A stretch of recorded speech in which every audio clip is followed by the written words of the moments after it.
What is going on?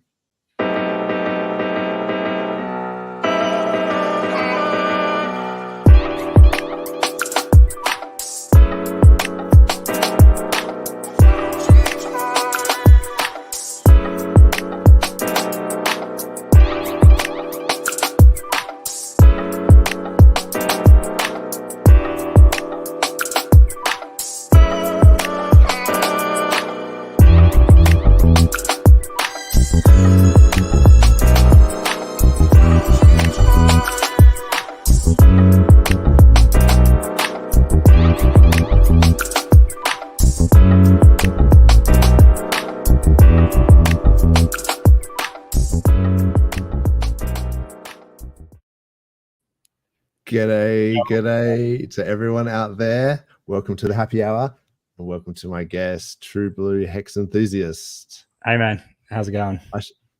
Very well, mate. I shouldn't say guest. You're just part of the furniture, mate. Feeling like I'm part of the furniture. That's pretty cool. Pretty privileged, actually. No, it's cool. That was a bit of a weird intro there. Caught me off guard. Yeah. Man, I was pushing buttons. I'm like, happy hour. Click. I'm like, what is going on? So it's could have been much worse. Could have been much anyway, worse. I think I need this beer, or maybe I've had too many. Yeah, I'm just tweeting this out. Just not that worries. That's all good. No, all good, man. It's seriously hot here. It's like, I'm not sure what it is today, but it's over 40 degrees. It was 45 yesterday. Far 45. Out. Yeah, 45. Crazy. So Fahrenheit, it's like 117 or something ridiculous. That's crazy. So yeah, it's we're melting. Yeah, it's warm here. We're copying a bit more tomorrow, I think. But 45 is epic. That's full on. Yeah, man. That's like it's serious. I love it. You get in the car. It was 46 in my car, and I was like, God damn. And it's just like a full furnace, and you're just like, yes. I don't know. I just enjoy it. I don't know why. Anyway, conversions in your head, can you? Just say again, mate. Can you just do all those conversions in your head, Fahrenheit to Celsius? It's a bit hard because it's like you've got to like times by 2 and add 32. That's what I do. But I get close. That's cool. Nice. Well done. But anyway, so it's been a good week. It's been busy, man. So much stuff going on in Hexaco. Godwhale has resurfaced, and he just waved his fin as he sort of went over, and I think he's going to donate 27 ETH to Matty Hallen's sort of badge thing that he's got going on Twitter, which is an outrageous amount of money for theoretically just like these little icons. Yeah. It's a show of good faith, though, isn't it? And showing how powerful he thinks the community is, and also if all those people get, including you, I'm assuming, get 2 times the engagement because of it, like a boost, that's pretty killer, pretty good. It's very cool, man. I wouldn't say no, that's for sure. I mean, like when I saw it, I was like $600 a year, like I'm not sure if it's really worth it. And then, but if you do get more engagement, you're getting the message out to more people. And it's really cool. There's something about it that you just like, I want one of those. Like that is very cool. For sure. Cool badge. That's awesome. And that 24 ETH, that's not just 27. A small drop in the ocean. 27 for your everyday person out there. 24 ETH is a pretty big number. Like you'd be pretty stoked to have 10 ETH just laying around. Some people, some more, but having something like that, it's like 27 just to throw at a project you like is pretry crazy. So that is pretty crazy. I think that is that's somewhere we would all like to be. We just sort of going out to lunch and I'll throw you a couple of ETH here, 10 ETH, 20 ETH. I'll just make it 30, Hell yeah. Why not? So geez, that's just round it up. And I saw that because I monitor the Godwhale wallets and I got an alert and it said that he'd sent just 1 ETH as like a test ETH. Yeah. And then sent the 26. And I was like, that's funny because I'll send like 1 hex or whatever and like, or like 1 you know, just exactly. as like a test. But that's his test transaction. I'll just check it with an ETH, because if I've sent it to the wrong address, it's only what, $2.5 grand or something. So that's just it shows you the scale that these guys are dealing in. Huge difference in scale. It's a good thing that we've like people know, and that's been taught with RH. He's really spread that, is doing the test transaction. And if you're going to not even do a test, but if you're going to send big amounts, send it in dribs and drabs as well. Because that's funny, isn't it? You don't want that stuff going wrong ever. So you don't want to send 27 to the burn address. I'm pretty sure even when the Pulse sacrifice money went sent to the PulseX sacrifice, he did like a $1 USD test send before he sent it. That's like seriously. And I was like, that's funny, because that's also like the idea that you know, RH is, you know, he doesn't pay for people's dinner because he's worried about like you know, giving, you know, money to influencers, which he's never has, of course. But also it's like, it's a nice way to always have free dinners. Like you just go, well, I'd love to pay, but FCC, you know how it is, you know. So he might just be like, because the fact that he sent just one, you know, but it doesn't matter. Like it's a test transaction, but it's just like, it's funny that he was willing to lose $1, but not, not 369. Like sometimes I'll send 369 or 5555 just for the culture. Yeah, that's cool. As a test transaction, or if I'm like sending stuff. Speaking of which, Pulse Domains has just launched like the other day. It's pulse.domains. It's pretty awesome. I've got to admit, I have been aping into a whole bunch of domains. Yeah, that's cool.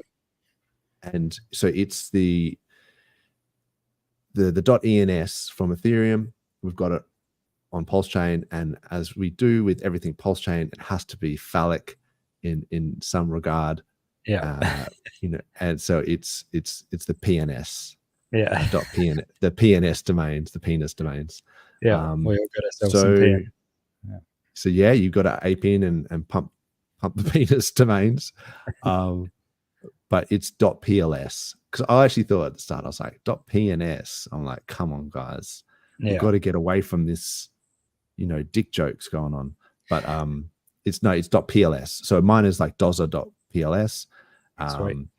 And there's a bunch of ones. I might pull it up in a sec, because I actually think it's pretty cool. Because what I did is I went through on Twitter, and I found a bunch of people's like ats. You know how they've, like, that's how you designate the Twitter account. It's not the first part of it, it's the at. Like say, for example, par excellence. If you look for that, you probably won't find it. But if you go for @Ingve you will. So, and I managed to get like a bunch that were like just available. And it's $5, you know, if it's more than 5 characters. So it's cheapest chops. Exactly. So yeah, it's like I just went crazy. I just like smashing it, and then but also trying to do people favors as well. Like Crypto 7, I got his one, which was like, you know, Crypto Chat 7 or something like that, just so I could send it to him and say, here's your one. Just, and so I did that for a bunch of people, where I thought, look, I'll just grab it just in case.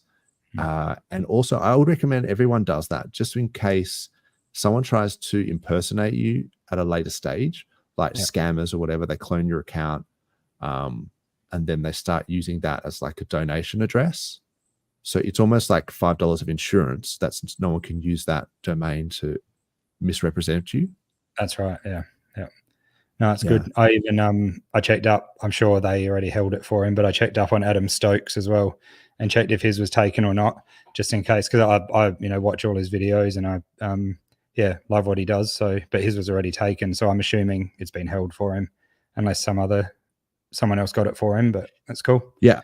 A bunch of them were reserved, which is awesome, but some of them weren't. So and it's actually hard to kind of think about all of the different ones that that are possible, if you know what I mean. Like, so you're sort of thinking, oh, I wonder if, you know, Donald Trump or something was there, and you check it or whatever, and then it's like, I wonder if this, and then it's kind of hard to, I found anyway. I might just pull that up, because I've been using Rabby Wallet to interact with it. Cool. the one criticism I would have of it is that you can't just send to like dozer.pls through Rabby and MetaMask, because Rabby and MetaMask haven't integrated it yet. So you can, but I think you can do it through Internet Money Wallet. Yeah, I saw that they've integrated it. I haven't tried it, but yeah, they've integrated that. Yeah, so because you like Internet Money Wallet, don't you? Yeah, I do. Yeah. I'm mainly using that on my phone for like on the go stuff if I have to. But I'm just going through the process of setting up on a separate laptop and stuff like that. So, but yeah, the mobile version is awesome. That's for sure. I haven't used a desktop just yet. Gotcha. Yep. I just realized I actually have got it. I'm using a Brave browser, so that's why I just tried to share it, and I realized that I had some problems with MetaMask, and so I don't know if that's. There we go. I don't know if it's just a MetaMask issue with Chrome or whatever. But then I was just like, screw this. I'm going with Brave and Rabby, and it was just easier. So once you log in and you can set up your account. I'll put a Twitter thing here, so you can just click on it. It takes you to the Twitter page or whatever, YouTube links and things like that. So you can have like an on-chain profile as well. And then, so you can send tips. At this point, you can only do it in PLS. So I was kind of hoping that it would be any PRC20. Okay. Maybe they can change that. Well. Yeah, maybe they'll change that, because it's like people want to send some oranges or something. Shout out to the Tang Gang. That's it. Here is someone that I believe is not in the Tang Gang, but possibly should. 43 OG, how you going, mate? Oh, look out. What's going on, guys? How you going, man? Yeah. I'm not in the Tang Gang. I'm not in the Tang Gang. That's okay. You're in the Peroni Gang and the I don't gang. The Superdry gang. You don't man. How you going? Yeah. I don't gang. No. Gang bang or gang? Sorry, man. No. All good. They say gang. I don't gang. Yeah. It was a cheap joke. Sorry, man. Yeah. What are you up to, bro? How you been? Good. I missed you guys last week. Was it last week? Australia Day last week. Full Aussie last week. Oh my god. Yep, racking up those strikes on the channel. I see. Yeah, sorry about that, man. No, it's all good. It's all good, mate. In the name, in it's the Aussie spirit. Yeah, exactly. All good. Look, I even said it at the time. I said, look, if Men at Work, the guys who do the song Land Down Under, if they give me a copyright strike for playing Land Down Under on Australia Day, then they're a bum. Like, the whole Bob Hawke thing. Well, they got sued. So that's the irony. And that's the irony. Yes, 100%. They got sued for it. Yeah, they got sued because they did. What's the song they got? They something in the gum tree, Kookaburra in the gum tree or something.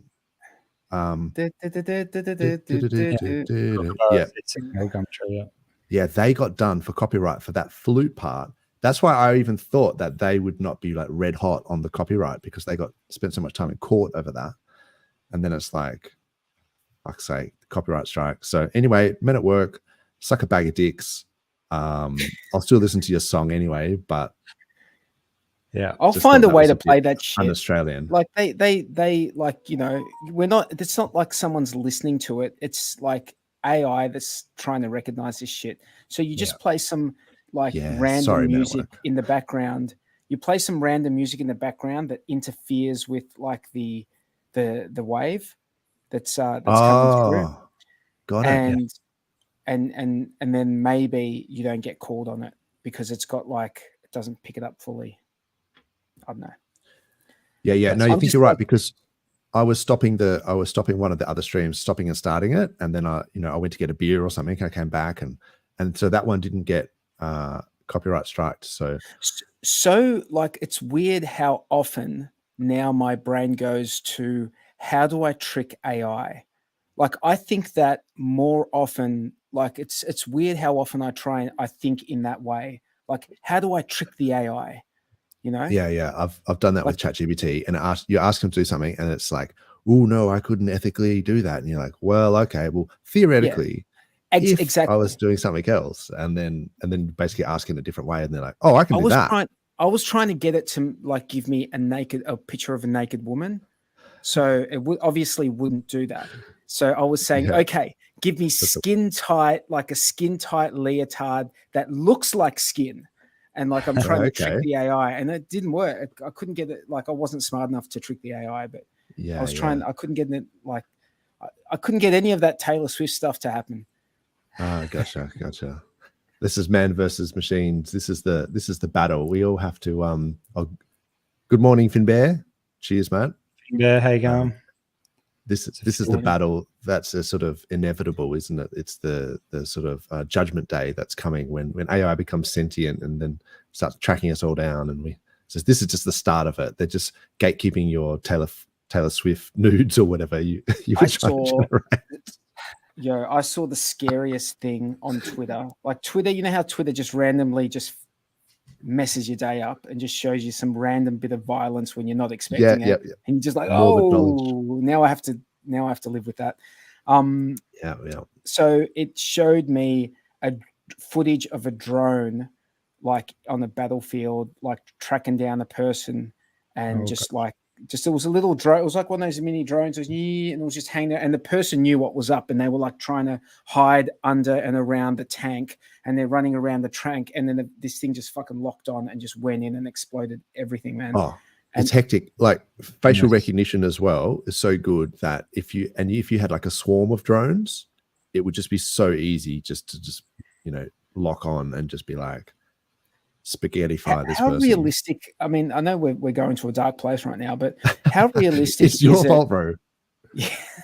It's the more how realistic is? Yeah, exactly. How realistic is it that like an enemy could just like make lots of drones and have got everyone's face on? Super realistic. Like they've already done it. And then just send it. No, but just send them. No. But I mean on mass scale and just wipe out a whole country. It's like, don't fuck.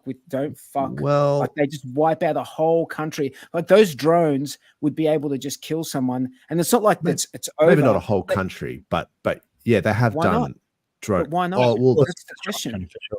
Well, depends. You need millions of drones. If you've got outside or whatever. Well, you don't need one drone per person. A drone can kill multiple people. You just need more bullets. Just depends how the defense system is, because a fair spray of something could knock out a few of them pretty easily as well. So that's the other side. But yeah, they're brutal. If you launch them, programming. If you know it's coming, I agree with you. If you know it's coming, then you can like quite easily. When I say easily, you could probably set up some sort of defense, but it's a serious threat, and some countries have done that. Actually, I've seen things where they've they launched a drone attack and that was suppressed or whatever, and so they've already started doing it, but on small scales. But when if you ever watch like the end of year celebrations in like a country in Asia, and it'll probably happen for the Chinese New Year. In about 10 days, where they'll just have like a dragon or something, and it's made up of drones, and then the dragon will just rotate in 3D space. And you're just thinking, how did they program all that shit so that it could all move and rotate without each drone hitting each other? And you're like, oh, that's like, my brain is hurting trying to think about how they model that. So if they can get it that good for like, a LARP or whatever, just for a joke, like just going, oh yeah, well, let's just make a giant, meow cat or something. And imagine what they could do if they were actually trying to. Did you guys see that? Yeah, exactly. And the other thing is, if they have a database of everyone's facial features and they just go through the country, just ticking off everyone as that's locked in, man. They've already got that. Like, did any of you guys see that? We're totally like going on a tangent right now. But did any of you guys see the piano playing guy video? Like, there's this piano playing guy in the UK, and he plays piano in public. He's like really famous. Well, when I say famous, he's quite popular. He's got a lot of views, and he goes and plays the boogie woogie Like he just goes nuts. There's a few of those. Yeah. But I haven't seen maybe the one you're talking about. Yeah, this guy is pretty popular. I think he's got a lot of subscribers. He was like playing, and this group of I think they were like, I'm not sure if they were tourists. I did see this Chinese. They were Chinese nationalists or Chinese. They're waving flags. Diplomats. And they had flags and stuff. I don't know what they were, but they went up and they said, "Hey, we don't want to be in your video. Get rid of it. Get rid of the video." And he's like, "Yo, we're in the UK, and it's like freedom of." It's free. No, but what it got me thinking, it's like, yes, okay, it's like one culture or one way of thinking versus another, but obviously the country you're in matters, and the rules and the laws where you are, they matter. Respect the culture. But what it got me thinking about is like these guys are like, super aware about their face being on camera. Like they're very, very aware of it. Like, because they must, that's a part of their everyday life. If they get caught on camera, they know that they can be tracked. They know that, so that they're more, I guess, cognizant of that sort of danger side of it than maybe we are. Yeah. Sounds like me going through the Woolies checkout, the self-serve, standing off to the side while I'm scanning. Stop looking at me, Schwan. But no, that's true. Yeah. It's good if they've been doing that for a long time and they've known about it for a while, then they might be able to get through it without getting on the system. But I know, particularly in China, where they have everything they pay with is like WeChat and stuff like that. So apparently, I've got a few engineers that go to Shenzhen for manufacturing and stuff like that, and it's like you go down the street, you're paying for whatever it is, some fruit, and you still have to use the app, the WeChat app. So they've got it so integrated that it's almost like a CBDC where they can use social credit scores and things like that, and just kind of actually like shut down your WeChat, and then you can't pay for shit because that's what everyone uses. So it's you'd be pretty full on. Yeah, they're being like oppressed. Isn't like it's straight up. Isn't it interesting? Dictatorship. But isn't it really interesting how somehow crypto and CBDCs are like to your layman or to the average person, you say CBDCs, they sort of probably relate crypto to CBDCs, like as in that they're a basket of things, when in actual fact they're completely different. Like they're polar opposites of each other. Yeah. Like, one is... Yeah, it's more about control. CBDCs is just about control. Exactly. And that's the same as what that WeChat does. And CBDCs aren't necessarily going to be on a blockchain. Like we sort of... Why would they even bother with a blockchain? Well, I think they are. But I've seen a few, even the Australian dollar stablecoin just came out recently. AUDF Who released or something.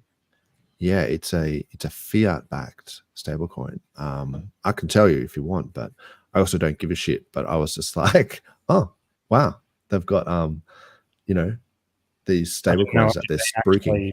Released now. I knew it was on its way. So this I don't think this is a CBDC. No, I think this is a private. But it was. I can find out pretty easily. But so I didn't want to derail it, but the CBDCs, I think it's just about control, just like that WeChat thing, like effectively has the same amount of control. But crypto, in a sense, is actually the opposite of that. It's actually the freedom to transact. It's the freedom to have permissionless transactions. So you don't rely. And that's what we always spruik self-custody and things like that, because we don't feel like we need to be like children asking for permission. Like I had to get some money out from some cash the other day, some decent funds to pay for a reno. And they asked me that question, what do you need the money for? And I'm like, what do I need permission to spend my own money? Like, so I'm going to get my dick waxed. Yeah. I'm like, I'm going to spend it on hats. I've got to go now. I need the money now. It's too much hair. It's 45 degrees. It's a swamp fest. No. It seriously is 45 degrees here. You missed that 43. Like that's how hot it is here at the moment. Oh, really? Wow. 45. Yeah. Serious. That's sorry, serious. I have neglected the chat, but g'day Jerry, g'day Ash, Class, thanks very much. She's saying, don't get me started on the dick jokes. I think that's, unfortunately, it was always the way we were heading. Dathy, morning from Dublin. Irish bro. G'day, mate. Love a good Irish. They like to have a few drinks for sure. Hex, it's 19. Good on him. Well done. There you go. OG in the house. OG. That's awesome. Yes, so I find out that what that stablecoin thing is, just out of interest, but probably not that interesting. The other thing I was talking about 43 was Pulse domains. One thing as just like a quick community service kind of thing is that when you are sending these things, you can create subnames and things like that. I'm just using this .dozer.pls as an example. But so you can have like whatever, meme.dozer or whatever. But the thing, the public service announcement I'm going to say is that when you send these things, because they're NFTs, they're in your wallets, right? If you are sending them and you are basically saying that if in the future they integrate these domain names into MetaMask or Rabby, or if you happen to be using Internet Money Wallet and you want to just send something to whatever it is, 43.pls, at the moment you can't, but once they integrate it, you can. You have to actually set the address you want it to resolve to in here. So sending the NFT doesn't change the address it resolves to. Right. Because I found that out the hard way. So you actually have to, you go to edit roles and you change the owner of the NFT, which effectively sends it to that person. But so before you send it, you need to set their. Say again. It's centralized. Did you say? I said that's a centralized component of that service, right? I'm not sure what you mean by centralized. You can't do it on chain. You can't do it on chain. You need to. Oh no, this is on. No. This is on chain. Everything you do here is you spend gas to make these transactions. Oh right. Can you do it? Yes. Yeah, so if you go to the profile and I want to change my profile picture, I upload that on chain. I pay gas to upload that. It's actually pretty cool. Everything's on chain. That's from what I can see. Even to change the records, like where you have like your Twitter profile or whatever, that's an on-chain transaction. And then so to change, the address that it resolves to, you have to do that before you send it. So then if you go to edit roles and you send, because once you've sent them the ownership of it, you can't change it. So it'll still be resolving to your original address. Oh, okay. You see what I'm saying? Yeah. Anyway, that was just one thing that I thought. Scammers heaven, right there. Scammers heaven. Yeah. They'll send the PLS to like the domain name. That someone will get like someone's domain name, send it to like their public address, and say, look, hey, this public figure has their own PLS domain. Send them money or whatever. Not that that's going to work, but people will think that they can send that character or that person money or tips or whatever to that thing. Yeah, people aren't going to be stupid, though. I'm sure but it's a serious thing. And so when you go to their profile, you can actually, their on-chain profile, you can double check the actual address it goes to, but it kind of defeats the purpose because you just want to send it to 43og.pls or whatever. You don't want to have to then go and verify that that's the right wallet, but it does open it up to where, because I was saying before that I got a bunch of domains for people in the community and things like that, and I want to send it to them so that they own it, if only so that other people can't misrepresent them, just as like insurance, even if they don't want to use it, it's at least they own it, because they rightfully should own it. I feel like, even if it's just like for the example with the Crypto7 one, he might have Crypto7.pls, but because his Twitter was like CryptoChat7, I thought, oh, hang on, someone could misrepresent him here, so I'll get it for him, send it to him. And so man, that's really nice of you to do that. Nah, it's $5, man. They're all $5.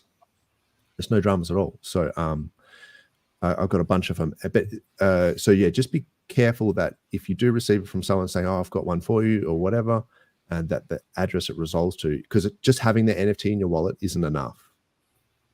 That's the important distinction. So if you had it in your wallet, once it's in your wallet, then you can access that back end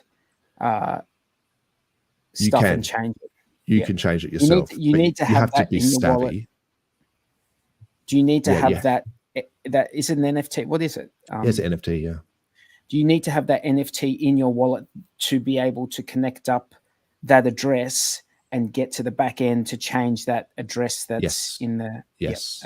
So of course that they, once it's in your wallet, you can do it. But if you just assume that it's going to be set up correctly, it may not be. So, and the person who's sending it, they have to change the address it resolves to before they send it, because they can't do it after because they don't own it anymore.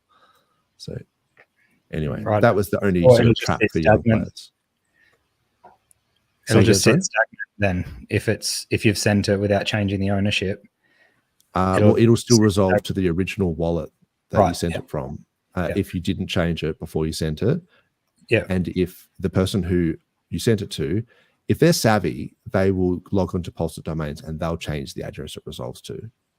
And because obviously they have the ownership of it. But if they don't know and they just assume that, because the NFT is in their wallet, that therefore it's going to resolve to that wallet, it doesn't necessarily. So you can see that you have the NFT in your wallet when you connect to a marketplace or something, and you go, "Oh, NFT is my wallet. I did it." But not necessarily. You still have to go in and just change it. So anyway, it's a small thing. I probably shouldn't harp on about it. So, but I just thought that was important.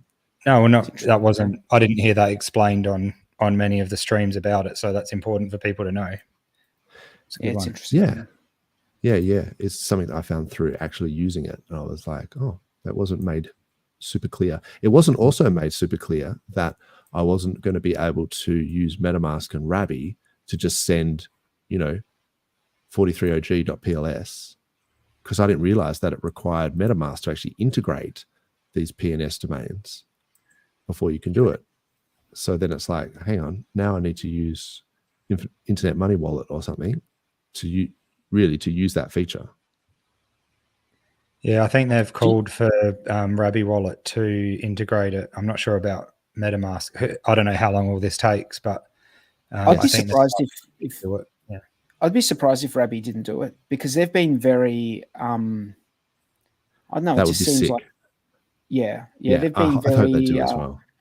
I mean, just one of the things that I think one of the best things that Rabby had was, like, remember early on, just having some, you might not have any PLS in an account or in an address, and Rabby had a chain to chain swap where it was expensive. I think they charged 20% of the whatever you're transferring. But that was very useful for people, because if you don't have any PLS, you can't do anything in that PLS address. So transferring, even if it's $20 or $50, and okay, you're paying a 20% fee or 25% fee, whatever it is, you just cop it on the chin. But at least you got some gas. You got some gas, and that just made, they were one of the first to do that in just a simple way. You could do that from the wallet itself. Yeah, that was pretty handy back in the day. Now we've got that bridge buddy with, I think it's Pulse coin list. So if you don't have any Pulse in your wallet and you bridge across, the bot will just instantly give you whatever it is, that right? 2,000 Pulse. Yeah. I remember that being a thing, but I just wasn't sure whether it actually happened or. Yeah, Richard called for it to be started, and then I think it was Katie and the guy that did that PNS. They set that up. So that's pretty good. Yeah. But I also noticed that the gopulse.com/faucet, that's been shut down, I think. So that was going for maybe about a few weeks there. I thought that was a bit redundant, because when I think I said this on stream, that like when I went to use the faucet, one of the eligibility criteria was that you had to have 0 Pulse in your wallet. But I already had Pulse because the bot had already given it to me from the other guy, the other team. So it was like, how are you going to be eligible. So yeah, okay. I've claimed it. Bridge. Yeah, when it was going, I claimed it a couple of times on one certain wallet. One time I got 1,000, and the other time I got like 100 or something. So, but now it's gone. It's not even on the site. So, anyway, I think it's all over. Yeah. I guess it would have been if you used like say PortalX to bridge in or something, and then you didn't have any gas, because if you use the main bridge on a fresh wallet, the bot should give you gas. Yeah. But I have heard of people using like BNB, whatever it is, BSC, or maybe one of these other cheap gas chains like AVAX or Polygon to go as a cheap onboarding way, is to actually send it from an exchange to like BNB and then just doing PortalX straight in. Yep. And that's actually cheaper than using Ethereum in terms of the gas fees to bridge. But then you wouldn't get that gas. Yeah, you don't get the free gas. But yeah, I did that during the week, and that system works well. So yeah, it's a cheap way to get small amounts onto PulseChain, I guess. One thing I was just going to show, if I can, is we were talking about getting Rabby to integrate the domain things. Also, there's a bit of a community thing going at the moment, trying to get PulseChain added to the list of popular custom networks on MetaMask. So I voted this up, and I encourage other people to as well. You can just log in through a Discord if you use Discord. But if we can upvote that, I might even put that in the chat, because I really think having that, when you're looking at popular custom networks on MetaMask, it's nice to see it would be nice to see PulseChain there. Definitely. And even they've got that bridge thing, because some people use, MetaMask to bridge and things like that, but it doesn't come up as one of the chains. But yeah, I wouldn't use it to bridge. To be sitting there, go ahead. It'll just show that we're a bit more legit as well. You don't have to do all this crazy stuff to get in there with all this copying addresses over and whatever. If it's right there, people just feel more comfortable about it straight away. Or it might even make people remember hearing about PulseChain if they click the network button. So yeah. Speaking of being more legit, I've noticed a real trend in the last week that this is Vitalik's blog, and he talks about his childhood, yada yada. Yep. And he's talking about people in crypto that are still main characters.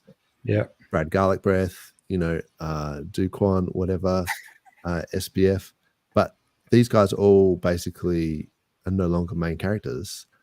But look who's still a main character: Richard Hart, from Vitalik's own mouth. You're right there, 43. You were turning orange for a bit there, man. You were turning orange for a bit there. Oh, was I? No, I was just laughing at garlic bread. For Fred Garlic Bread. That's a Somi joke, man. I can't claim that. That's straight up Somi. But shout out to Somi, and shout out to whoever else I talked about for Crypto 7. Check him out, and KDP we talked about as well.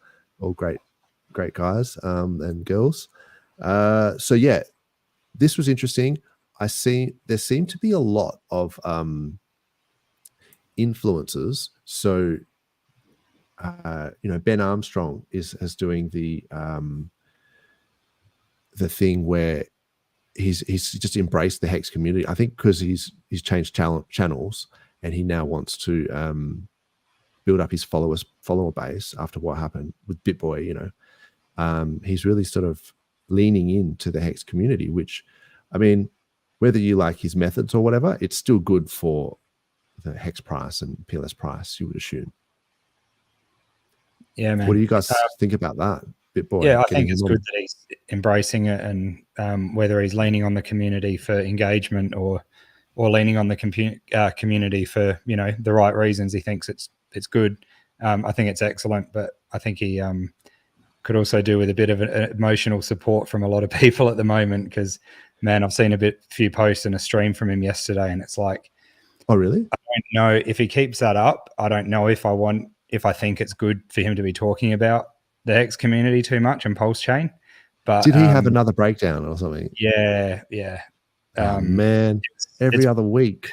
I feel bad for him. He must have some serious, stuff going on. But just the way it happens, and the sadness on stream and stuff like that. It's like, mate, unless he's got no one to call. I mean, everyone needs someone to be able to call, don't they? Maybe he doesn't have that person, but it's just a bit sad. That's all. Yeah, I don't know. I don't know why people want to air all that stuff, but he seems to want to really put his whole life out there. So, look, to be fair, he's a little unstable. He's really out there, and people are like shocked that he was on, roids or whatever, and probably cocaine or something like that, all that stuff. I mean, you don't know. Maybe he's just that type of person. He's just like really animated or something. So, but look, I hope he's, taking care of himself. I actually would prefer that he backed away from it and going to rehab or whatever he has to do. But yeah, you don't know if these allegations are true and stuff. So no, you don't know any of it. Some of the streams he's sort of getting a bit animated that people aren't clicking the like button and like really getting up people, and it's like, dude, people are like, come on, man, like if you keep saying it, we just won't watch. And it's like, oh really? But anyway, if you want to have a downer, watch his video from yesterday. Nah. We want to keep it up. I'm good. I'm good as well. Access Alive said, good to know the domain's permission info. Access is a legend. I can't believe he watches us. I'll have to up our game over here. Stop making dick jokes. But yeah, shout out to Access. He's got some really great streams and it's my awesome bad. TA. Last time I checked, I'm the only one doing dick jokes, eh? Look, dick jokes are always funny, man.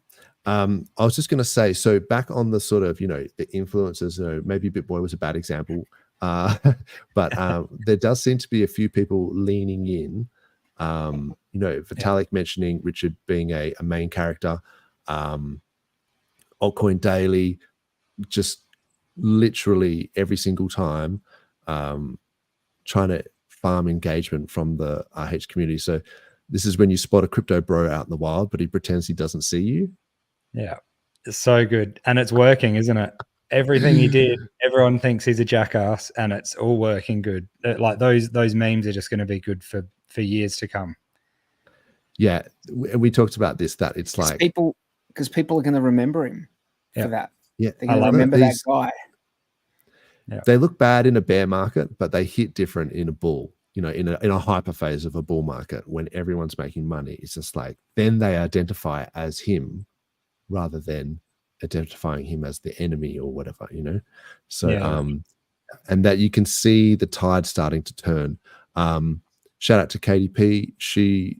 I saw this thing, but it basically was Eric Wall.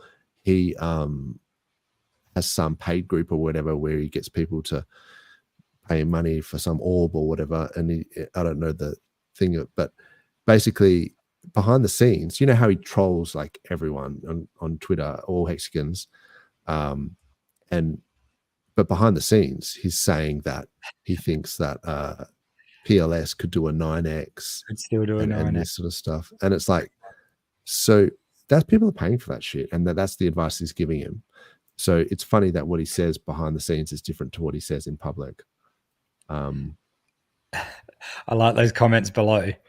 Delete this, KD, please. I'm begging you. Look, I actually think he's funny, but a lot of people have sort of, had enough of his shenanigans. But I actually still think Eric is funny. But yeah, Tin Top, how you going, mate? Good to see you. Class is chatting, so yeah, thanks again for the chat. It's really cool to see people, commenting and making jokes and things. There was a few other things I noticed. So we talked about Ben Armstrong doing he's actually doing a documentary or something about why Hex is not a security.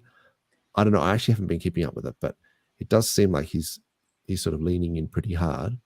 The other one was dollar cost. I feel like we're documentaried out at the moment. Like, we don't really need any more documentary. Like, I appreciate the effort he wants to put into it, but you know, maybe you can do something else. Do something that hasn't been done. Like, didn't they just do a documentary? Like, yeah, but to be fair, that documentary, The Highest of Stakes, was more of a 50-50, you know, make up your own mind. Maybe RH is a scammer, maybe he's not, you know, sort of thing. Whereas he's saying, like, he's almost on our side, like Ben Armstrong is saying, Hex is not a security because of X, Y, Z. And this is why your argument is stupid. And, you know, this is the Howey test. And then look, and so he did a stream, I think, or he's been working with, I think, Crypto Coffee, that Nuclear Herbs guy, and Corey Costa.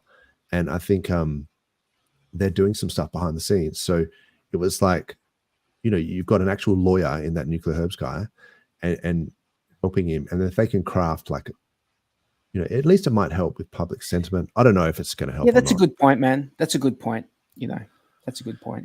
Maybe it turns out good. I just, you know, you were talking about the instability, mental, you know, whatever, and that's what makes me think, you know, maybe instead of like doing docos, maybe you should just, like, you know, work out his, you know, get good, like get mentally in the right place. You know, the doco can wait. Like, we'll be here in 15 years. So yeah, you know, I'm kind of good either way. Yeah, I'm kind of, you know, if he wants to go off and get himself right and then come back and really push hard, then that's probably going to be even better.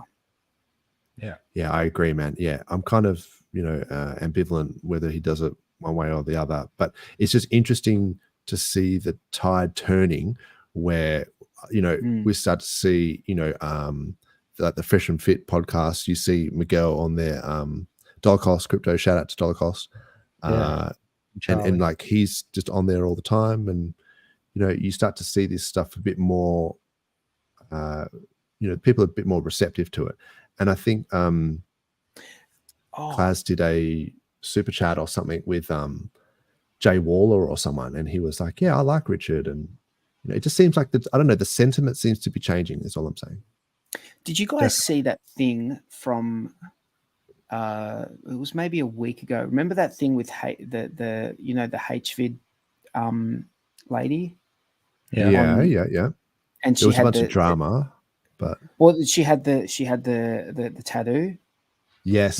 And she was talking with Tristan Tate. Yeah. Did we talk? I mean, I was away last week, so we didn't get it. We didn't talk. I think, did we mention it? Hexen? No, I just thought that was haven't chatted about it yet. Go for it. I just thought that, I mean, that's a pretty big, like, Tristan Tate's a pretty big, social media person. For sure. I didn't see they were talking. Yeah, there was a bit of chat going back and forth. Okay, sweet. Yeah, look, I mean, some of the drama behind whether the upside down cross is a Satanist thing or whether it's a whatever it is, St. Peter's thing, it's kind of like, I don't really care. Like, you guys tattoo whatever you want on, you know, that's your choice. You know, actually, so it's kind of cool that the subject matter was like, I was, you know, not really interested in that. But what was interesting is that, you know, she had him chime in on it. So yeah. And look, I think one of the Tates is looking at doing a crypto shitcoin or something. So no doubt that will pump and dump. That was one thing that people were talking about, whether he actually goes through it. I think that was Andrew Tate, whether he actually goes through with it or not. But yeah, it's certainly one of the biggest influences, you know, going around. So to have Havid chatting to him, yeah, it's great. Any kind of exposure or kind of outreach to other communities, I think is a really good idea. And I think that's why that Pulse domain thing could potentially be a good way to onboard and outreach to other communities, because you can say, hey, look, Tate, we've got your PLS domain. You may not give a shit, but here it is anyway. And then, oh, thanks. It's like a nice thing to do. And then we're not asking for anything in return. We're just saying. And then it's like, maybe if you want to have an interview with RH, that would be great, you know, or whatever. So that would be full on. Yeah. But you can do this with a lot of different communities. It's a great way. because I've kind of talked about this before, where, you know, if you're having internal conflicts within the Hex community between Tangang and the whatever it is, the Fiat guys, for example, it's kind of like, can't we all just get along, people? Like, I don't know what the beef is actually. Like, maybe there might be some genuine beef going on, but because I'm not like privy to what's actually going on the surface level, I'm just like, can we like start beef with another community? Like, it doesn't even matter what the beef is. Like, can we just start with the Solana bros or whatever, or the, you know, the AVAX, the Snow Bros? Honestly, I think everyone's just bored. Like, they get this itch. Yeah. It's like, if there's nothing going on and it's all just, the market's just sitting there, everyone just gets bored and they start firing shots. It's like your kids just, you know, they sit there and then they start throwing stuff at each other. I agree, like, man, 100%. But what I'm saying is direct that energy to another community. Like, go and have a fight with the Snow Bros of Avalanche. Go start a street fight. No, gang wars, man. Don't stay at home and fight with your brothers and sisters. Go out on the street and smash someone with a brick. Don't actually do that, by the way. I'm fucking joking. I was just more thinking, like, you know, if there's a competing protocol on a different network or whatever, or you want to do the opposite and actually do a nice thing and go and talk to someone in the whatever Arbitrum community and say, hey, look, I've got your PLS domain here, you know. And then, so what I'm saying is going outside of our echo chamber is always, and spending that energy in other communities is actually going to have a better impact than internal conflicts. For sure. Yeah, that's right. I agree. I agree with this. Anyway, I think that's like common sense, right? That's like, everyone knows this, but they just still want to. It's bound to happen. It's bound to happen when you get a bunch of people on Twitter, and you know, there's plenty of egos rolling around. You know, whether we like to admit it or not, there's plenty of egos. So when they all get together and people want to have the last word, you know. Yeah. I just try and have a laugh with it. It's sometimes it's quite funny. Even the HOA guys, B-Roots, I don't know if you saw, but he said, like, B-Roots said he's the one that made it popular and made the chart go up. And then I think it was Too Spooky or someone put a vote up saying who bought it because of B-Roots. It's just like another war starting, because everyone said they didn't buy it because of him. And it's like, oh man, just stop it. You know, I mean, Somi though, shout out to Somi, you know, one of the biggest streamers. He's good. And a fellow Aussie. He did say that these kinds of beef is actually a good thing, because then it brings people in. So maybe I'm wrong. Maybe having all this beef is actually like, so, because I think there was at some point where they were like, B-Roots and, you know, Tangang were like kind of taking shots at each other, but they were also like, you know, it's a bit tongue in cheek, because they were sort of actually knowing that they're boosting each other's engagement. So like, that's the game, you know? Yeah, true. It also shows that we're a tight-knit community. We're almost like a family, because we sit around each other too long and we start fighting. So it is a good thing in a way. If you look at it from that. It's like the Festivus for the rest of us, you know, that Seinfeld thing where he creates his own Festivus, George's dad. Yeah. And then he goes, basically you all have to sit around the Festivus table, and there's the airing of grievances. And now I'm going to tell you exactly what all the problems that I have with you. Airs about the airing of grievances, and then they have the feats of strength after. So they wrestle. So we used to do that in our house, like after Christmas dinner. We used to have to do this. My brother and I do feats of strength, where we would just basically wrestle on the grass after nice Christmas lunch. So that's where the jiu-jitsu comes in. That's right. Well, he was always doing martial arts before I was, so cool. It was basically him just pinning me down and doing that typewriter thing where they slap you in the face. And I don't know if anyone does that, but yeah, that's hilarious. It's so funny, but not when you're the person getting typewritered. Anyway, that was back in the days when trampolines had no guardrails and skids were a thing. Hey, our trampoline doesn't have guardrails. Oh, it's because you're an OG, mate. Yeah, it's just like the whole point is you have to like learn how to jump without falling off. Yeah, if you break your arm, you break your arm. Like, this is part of life. Look, have you ever actually known anyone that has broken like anything on the trampoline? Nah, well, you just get done by the springs. My sister broke her collarbone, came straight, jumped, came off. Oh, she must be unco as hell. This was years I was going to say though, straight down onto her shoulder or something. So it happens, but yeah, I was more worried about springs when I was a kid. Yeah, more worried about those metal springs would cane you. Yeah. Springs, you get a bit of your butt like caught in that on the way off. I was just going to say, I'm sorry for butchering this pronunciation, but DeFi? No, Claire's got it. It's Dahi. Dahi, okay. There you go. Set up in the chat somewhere. We'll get it right. He was talking about mine 350,000 BTC. I am not entirely sure that's true. You could be dead right, and it is very possible I'm wrong. But I think he mentioned in that was the claimed amount for like the BTC free claim. So on Hex, I have to double check that on Hex. I have to double check that because I saw a couple of people shouting that out, going, "Oh wow, he got 350,000, BTC, and that's a ridiculous number, right?" And I was like, "No, I don't think that BTC went to him. The adoption amplifier, like the ETH lobby or whatever, that the ETH went to him, but the BTC free claim, people they retained their BTC." Absolutely, yeah. People who free claimed with BTC, their Hex, you get 10,000 BTC. 10,000 Hex free claim per BTC, but there was a 20% bonus, and there was also if you self-referred, you got another, I think 10%.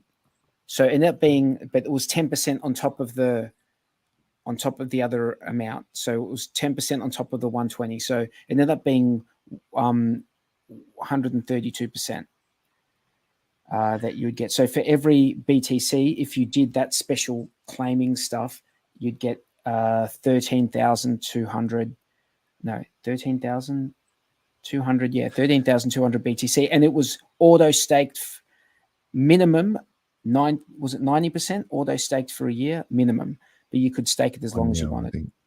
I actually wasn't around. I am not an OG. I've only was around since whatever, like the first year, but not for that part of it. So, but yeah, you obviously know. I've just been, the reason it's so fresh in my mind is because I've been reading the white paper. I like to go back and read the white paper every once or a couple of times a year.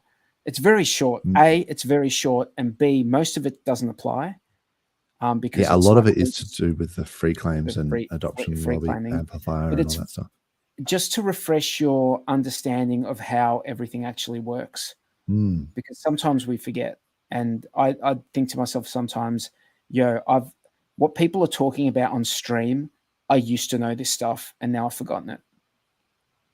Yeah. I mean, it's kind of almost doesn't matter now, because that's behind us, with the, unless you've still got big payday bonuses and things like that, that's sort of, still awesome. But some of that free claim stuff, I think a lot of those guys sold actually because they couldn't sell for the first year or whatever.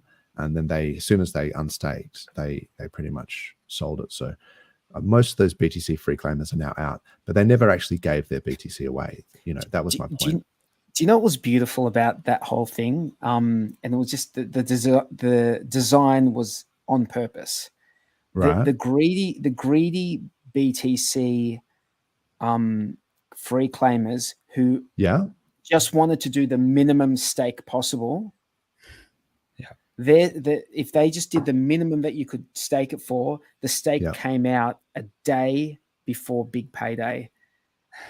So they missed out on the big payday bonus on purpose.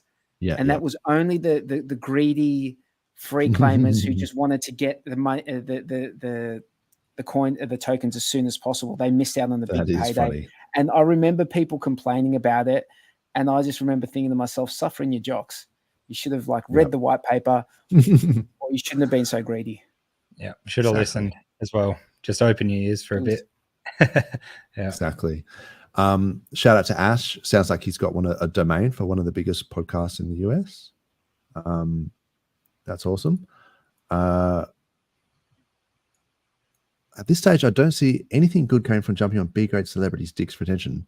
Okay, to be honest, there's already enough people in DeFi to make the price go up for PulseChain text. Yeah. Oh, there's a cat. There's a wild cat appears. That's all right. We're a big fan of the. There we go. Not my cat. I never wanted one. That joke is a layup. I won't even say it. So yeah, because we can make dick jokes, so we should be able to make pussy jokes. Surely we can make them. Now, this comment, spread the love, doesn't sound like they're spreading the love, to be fair.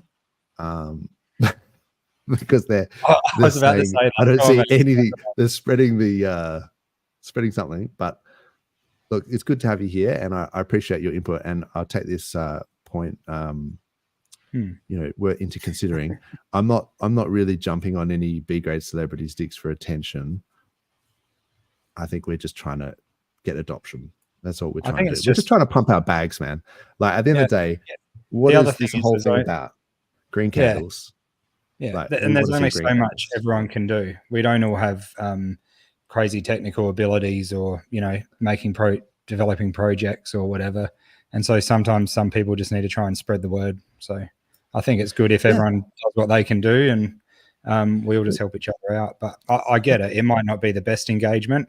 And if you just said to RH always used to talk about what he sees as marketing, and he was pretty brutal with some people, like saying what a waste of time that is, or you're better off just doing postcards or whatever. So I get it. But yeah, well, I think he was always talking about spending money. He was always very frugal in that regard. Like if you're going to be spending hundreds of thousands of dollars to onboard people, maybe you can just. But I'm saying this is a relatively free way of onboarding people, and like some of the like what we're doing right now.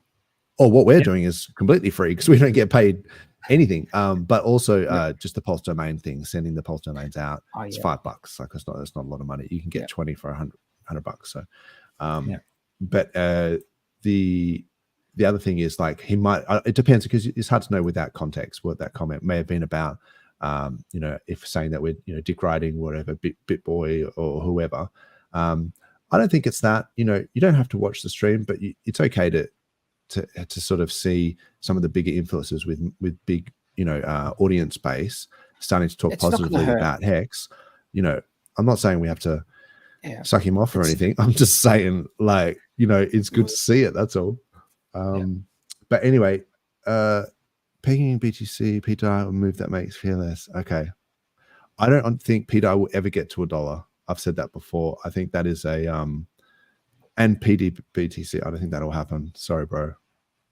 No, but I heard something interesting. The ratio between like what was it? The ratio between between those two BTC and DAI, and then the ratio between the forked real BTC, the forked wrapped BTC, and the PDI.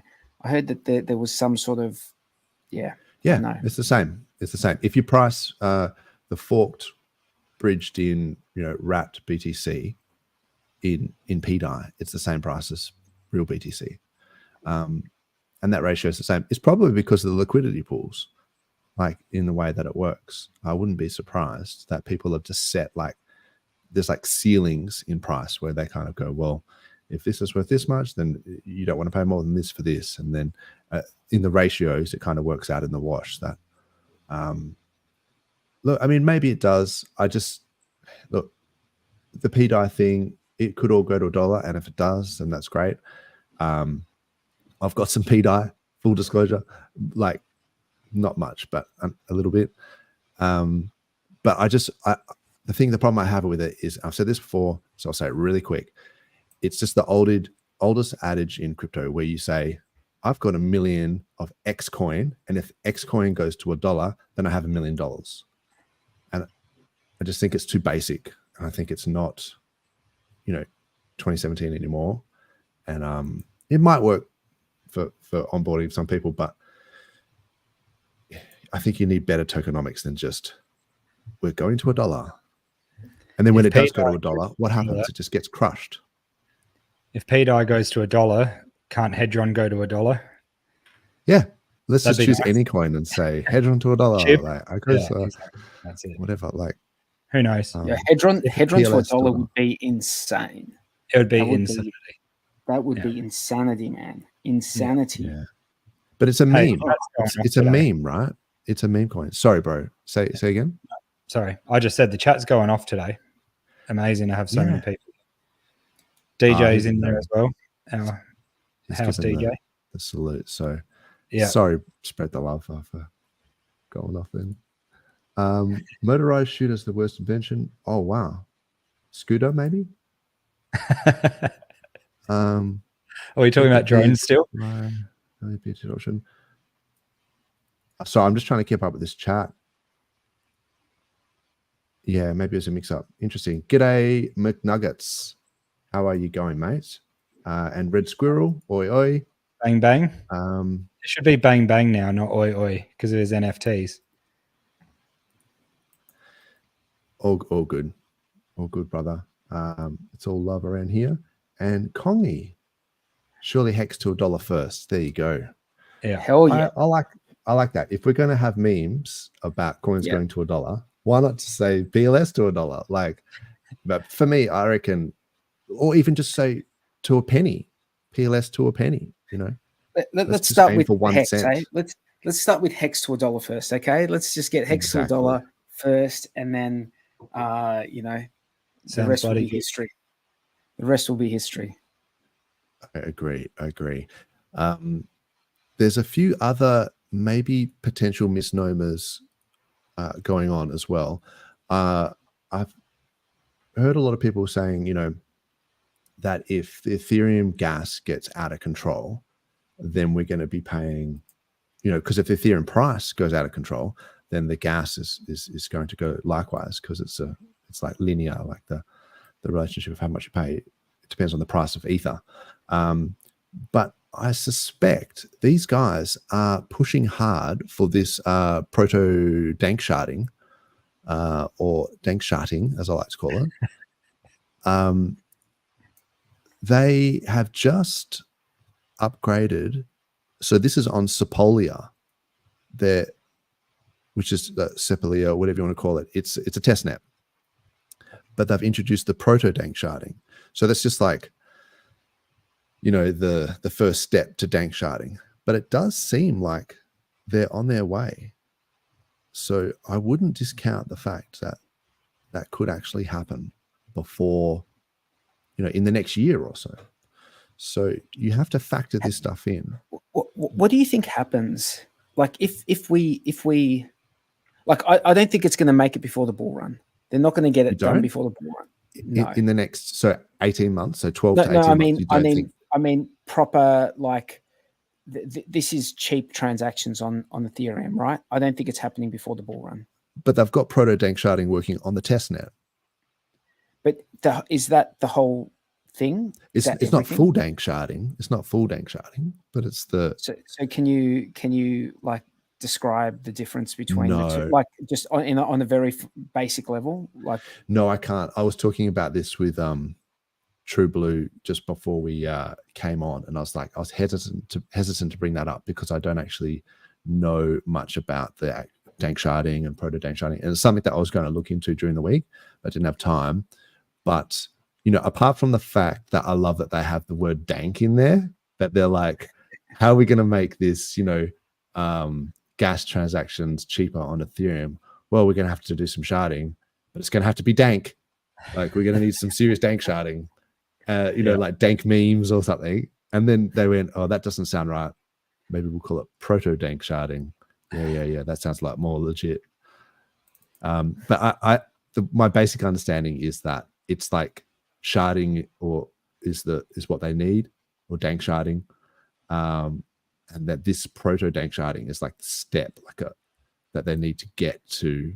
Once that's secure, then they can look at implementing sharding at a later date. But yeah, I'd be interested to see if anyone knows the effects of if they do implement the proto-dank sharding on mainnet Ethereum, how much that would reduce the gas, because you might be able to tell just by looking at that Sepulveda testnet how it would affect the gas. I think they'll need to do something for this upcoming bull run, so they'd want to get it working pretty soon, because otherwise they'll lose a lot of market share, I think, because maybe the whales will be okay with paying the gas fees, but you want the small guys in there too, because their bags are going to grow over time, and you know, they want to be able to still function on that blockchain. So if the fees are up, they won't be playing there. Yeah, and so that's the thing, is the only point that I was making there was like, if you're going to try and extrapolate what the gas fees are going to be on ETH mainnet, you know, in 18 months, you're already making an extrapolation. So you also have to consider this variable in your extrapolations. So it may not happen. Then, you know, the first assumption would be correct.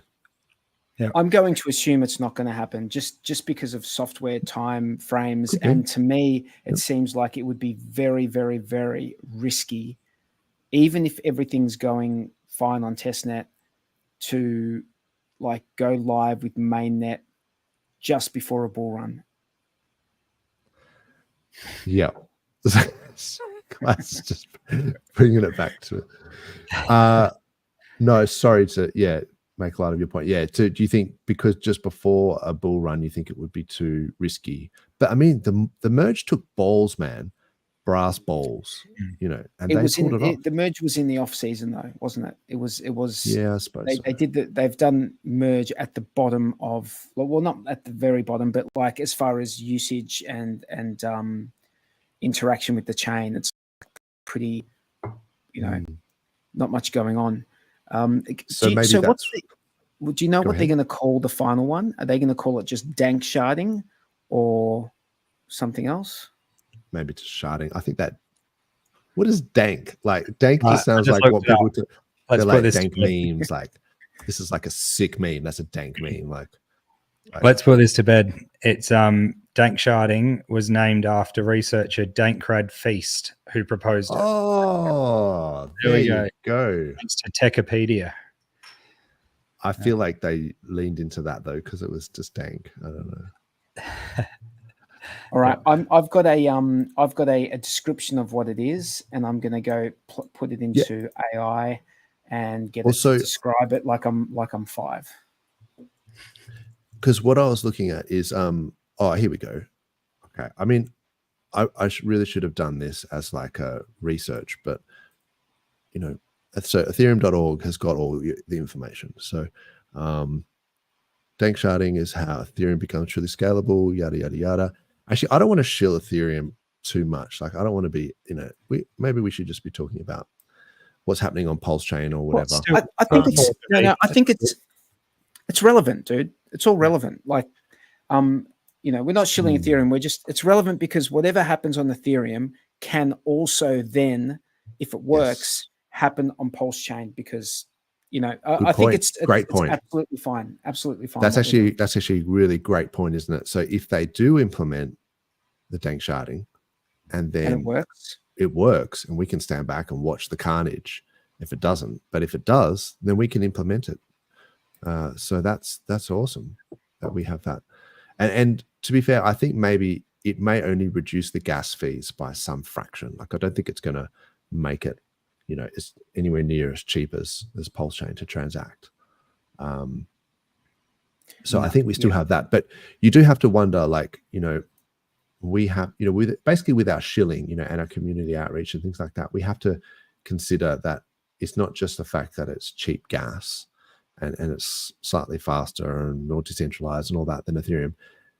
We have to also consider the other narratives as well, like the PRC20 narratives, you know, how the liquidity is bonded, but also the other projects. So I noticed Richard shouted out liquid loans in a tweet the other day, which would have just made some RH Maxi's head explode because he mentioned another protocol. But, you know, people want to, you know, use leverage and take loans and do things like that. It's not necessarily for me, but these DeFi primitives. We have to be very careful about that in Australia. Unfortunately, sure. I think we have to be extremely careful with that in Australia until there's more clarity, because from what we've spoken about and what I've seen on our, Australian Tax Office guidance, it's there's a bit of ambiguity, so it's one of those things where we have to. It's from the ATO guidelines, and they were talking about how, is it a taxable event to actually take out a loan and things like that. Something that people need to check their own jurisdictions, do their own due diligence. We're not tax advisors, but yeah, I agree with what you're saying. People need to check that out. The other thing was, so this is DeFi Llama. It's just sort of maybe shows that there's $140 million TVL in liquid loans, and some of the other protocols as well. $140 million TVL. So it's not insignificant.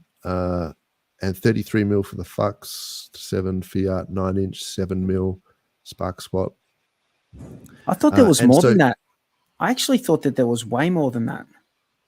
It could be, DeFi Llama is not the most. Could that be what's just in the protocol itself?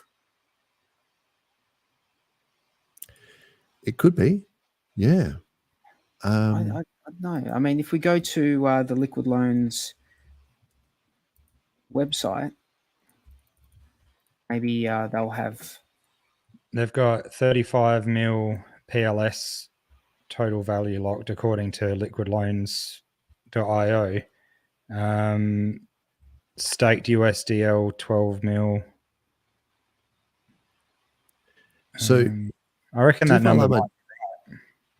Is it right? Well, DeFi Llama doesn't include 9mm in here, and I just wanted to point that out. So okay, yeah. No, it's right. It's right. My mistake. Okay. Yeah. No, do you know what messed me up? I was looking at how much Pulse was locked up. Right. And that messed me up. Yeah, no, that's right. It's a start. It's a good start. But that is obviously, as the value of Pulse goes up, so is that. So if Pulse does a 10x, it's not gonna be 138 million. It's gonna be 1.3 billion. That is very interesting, isn't it? Exactly. Yeah.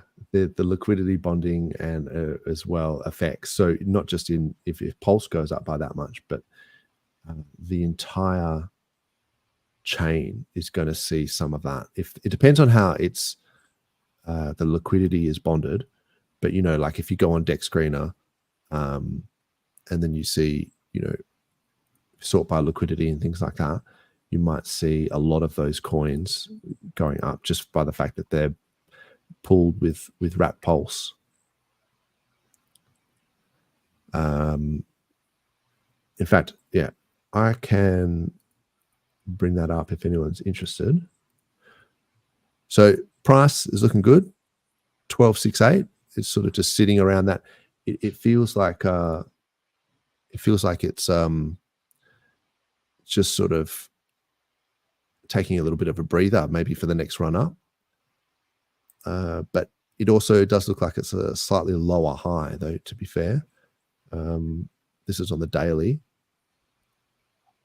I wasn't necessarily going to talk about the charts too much, but the weeklies look really good.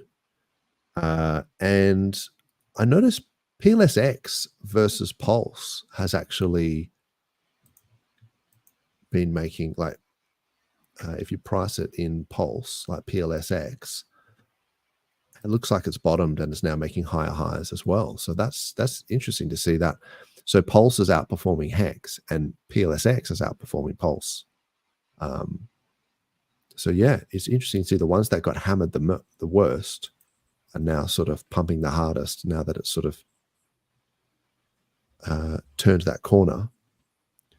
But yeah, the Hex Pulse ratio, because we talked about, it looked like it was rolling over on like large time frames, or maybe it was weeks. No, it was dailies. So it looked like it was pricing impulse.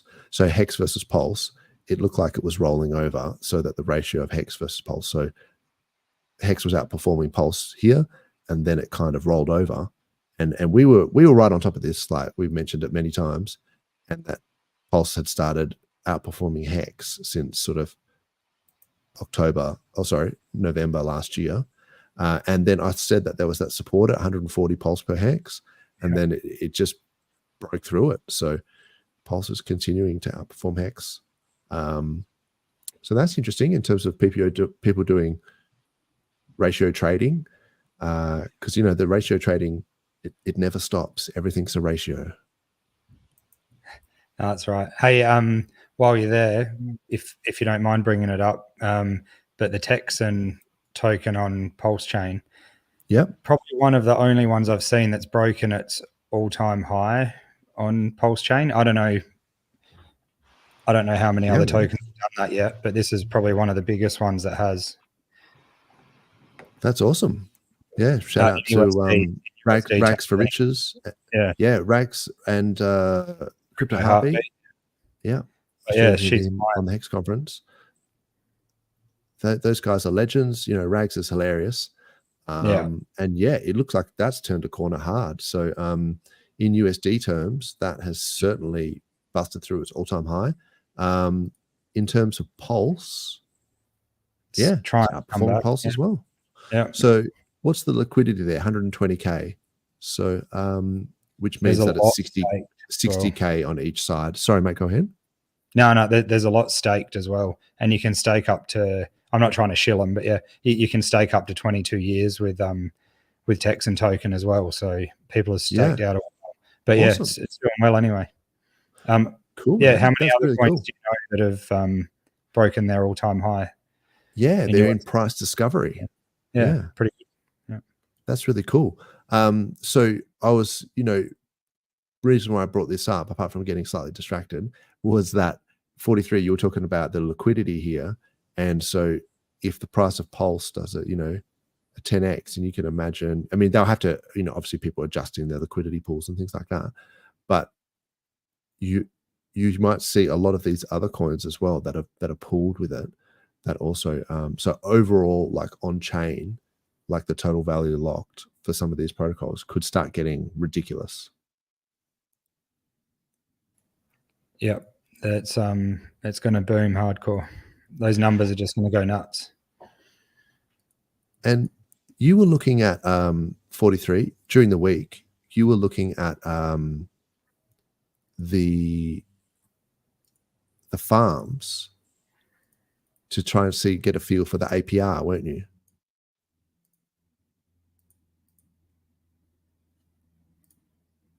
Are you muted, bro? You're muted, bro. Sorry. All good, all good. Yeah. During the week, I think I was asking the question, and then you were very helpful in giving me the where to go look. I think you would have found it in about 3 seconds anyway. But because you were looking. Sometimes I use that chat room as a like an AI, because first of all, the context is always like that. Like context is always known, so there's a continual context. You never have to reestablish that. And you guys usually come up with pretty good answers pretty quickly. So for sure. I mean, it made me think as well, because I was kind of like going, well, the farm's APR is pretty straightforward to get to. And so we sort of know that most of the high APR, the high sort of yield bearing farms are the ones that are possibly going to have the most impermanent loss if Pulse starts mooning. And then you've got the ink farms, which I think are still pretty good, 50%, that sort of stuff. But then you were asking about the actual pools. on the V2 pools. Yeah, Hex to eHex on PulseChain. That specifically, that was the one that I thought is interesting for any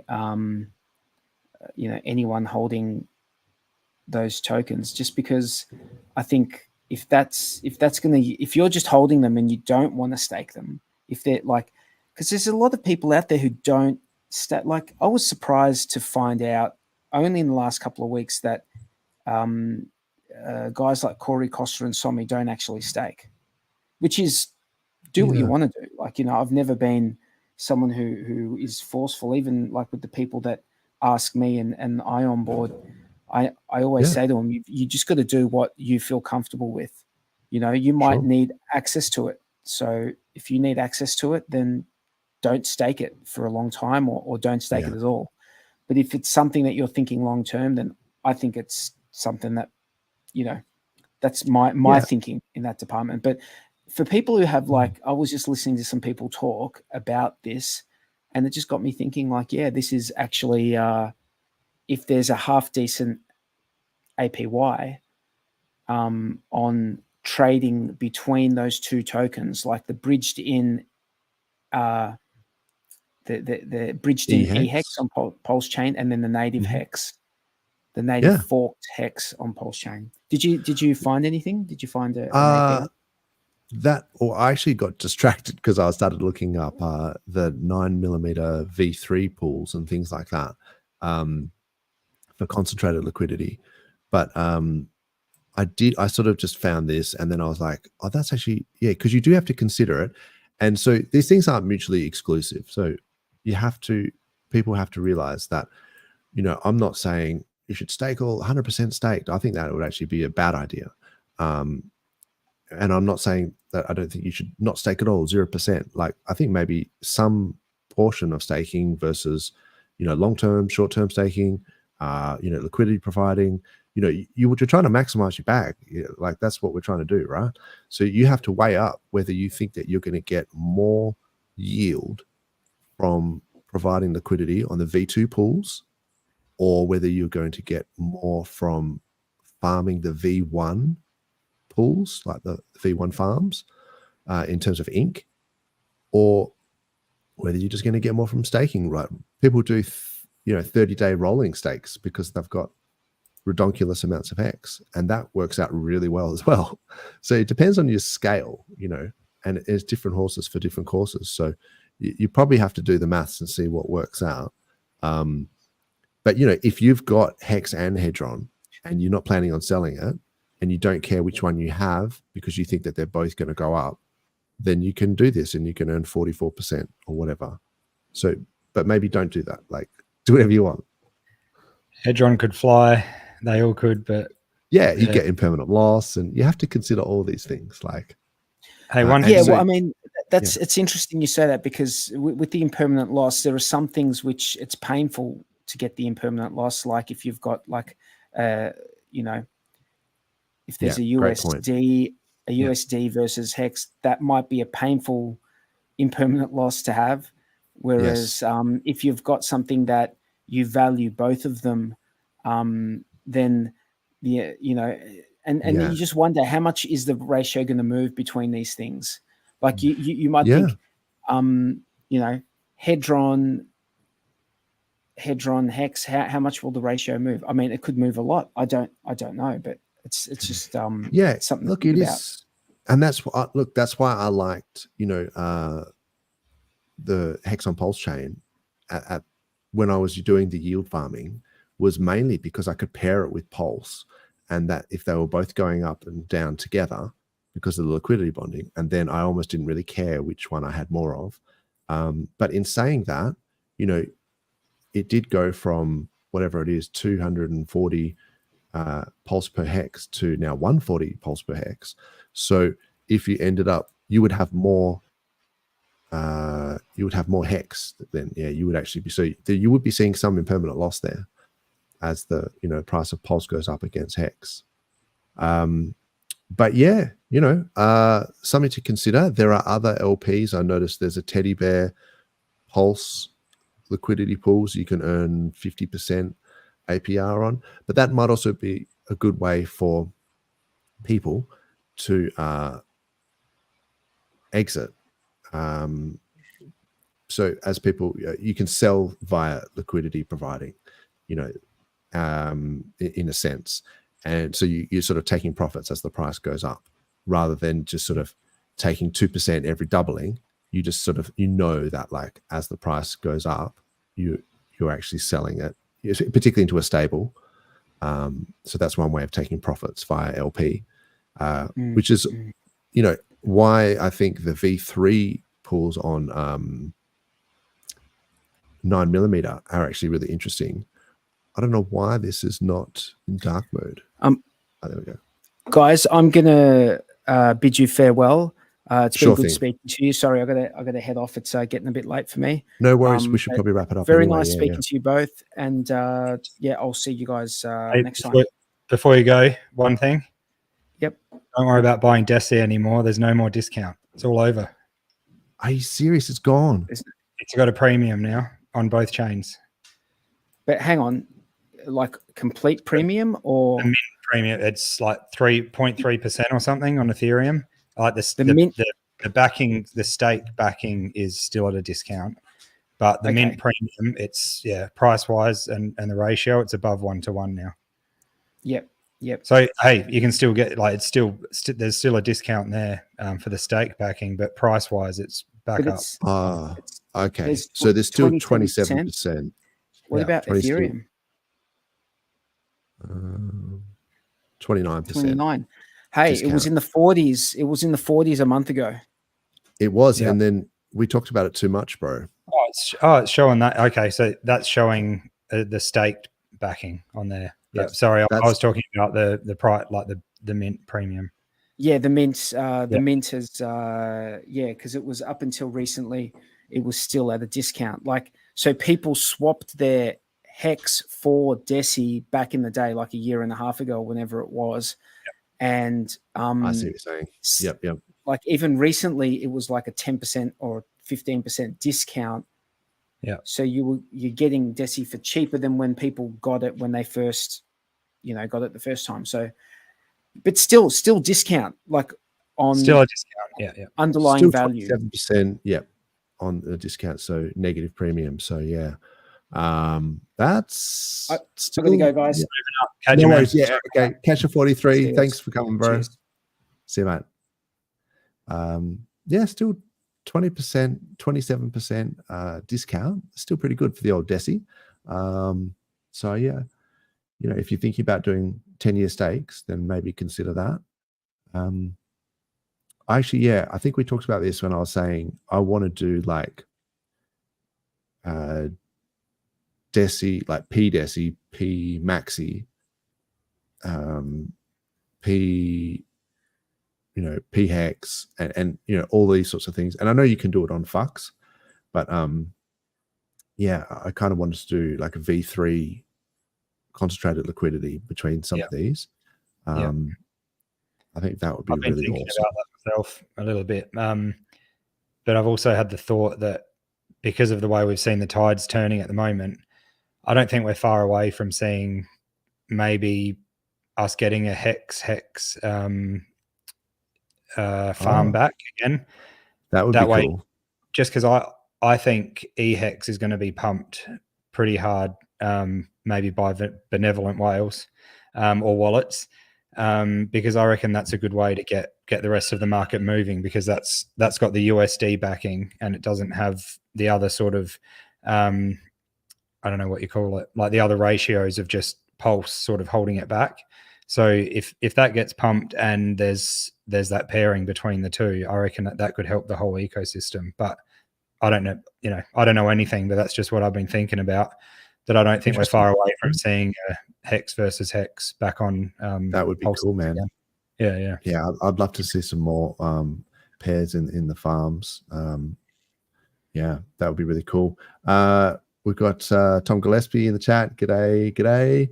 And that comment, man, he couldn't try any more Aussie on that. His comment back to Klaz, heading out on the snow sticks to take it easy on the goon box.